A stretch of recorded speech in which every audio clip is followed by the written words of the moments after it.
Ek dink Italië is 'n bietjie in rugby terme of soos ek het maar like om te sê, miskien in boksterme, en hulle is bietjie in 'n hoër gewigsklas as ons. Hulle is 10de op die wêreldranglys. Namibië is op die oomblik 25ste. Ek dink ons is 'n bietjie beter as daai so spanne wat bo ons op die ranglys is, soos Hong Kong, China, wat ek dink hulle hoort nie bo ons op die wêreldranglys nie. Dis maar net ons het lanklaas eintlik gespeel, dalk seker, en ons het maar so 'n bietjie teruggesak. Ja, ons sal weer bietjie hoër klim na ons normale plek toe, glo ek.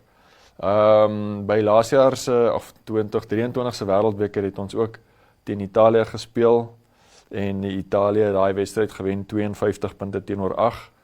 'n wedstryd wat natuurlik daar by die wêreldbeker in Frankryk gespeel was, op 'n baie warm dag. Ja, so hopelik met ons tuisondersteuning en met die doelwitte wat ons voorwerk, glo ek, hoop ons om 'n bietjie 'n beter telling te sien.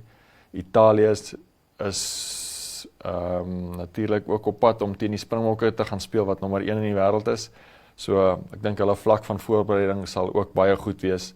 So ek dink nou maar weer 'n bietjie harder wedstryde gekies om teen te speel in die opbou na die Afrika beker toe, as 'n span soos byvoorbeeld Zimbabwe, wat teen spanne soos die Emirate en Suid-Korea en Zambië en 'n bietjie meer liggewig spanne speel.